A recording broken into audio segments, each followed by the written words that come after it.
Did you hear that, Jessica? The military to deal with a possible outbreak this fall. Did you hear that, Jessica?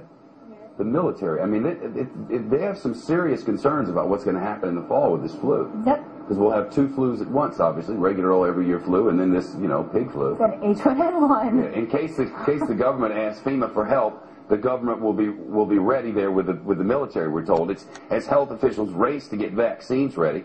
The U.S. government has just gotten 20 million doses, and we're told it could be getting ready to start giving those shots by October, even though the trials for these drugs hasn't even begun yet. Just minutes from now, a panel from the Centers for Disease Control and Prevention in Atlanta is expected to hold a news conference in Atlanta and give its recommendation on how the new vaccine should be handed out. We'll keep an eye on that news conference, and we'll let you know exactly what happens and all the developments from it. Our Brian Wilson is covering this. Brian, the military getting involved, that seems kind of drastic. Well, I think it is dramatic, Shep. Fox News has confirmed that Northcom has a proposal sitting on the desk of Secretary of Defense Robert Gates that would authorize the military to back up FEMA should there be an H1N1 pandemic. The proposal comes from Northcom Commander Victor Renoir, who wants permission to set up 5 regional military teams who will respond if FEMA says it needs help. One assumes this might be necessary, Shep, if there were, for example, mass quarantines. Well, there's a hearing today in the Senate on preparing for H1N1. Where are they with this thing? Well, the H1N1 vaccine is not completely ready. They do have some test doses they want to start testing. Won't be ready for a while, but they do begin to spin a campaign in the fall.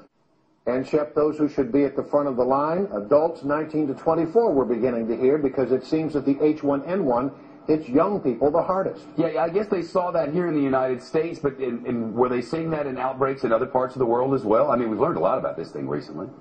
Well, the problem is it keeps changing, and that is the real issue here, is that this one morphs and mutates and comes back in different ways, so they have to be very careful, but they think right now the people at greatest risk are young people 19 to 24. All right, Brian Wilson on Capitol Hill, and of course, reminder, we are tracking H1N1. Can we play that animation again? There we go. Be very afraid, be very afraid, be very afraid. So I don't want to hear it from all these people that think the truthers are talking crap. Listen to them saying they're trying to get it ready for October when this thing hits, okay? And they're making light of it, like laughing. They're talking about mass quarantines. This is the biggest, really, mass quarantines, and you think we're all nuts. No, they're making a vaccine that you're going to have to take. They're doing hearings about getting the military involved through Northcom and FEMA to make you take the vaccines.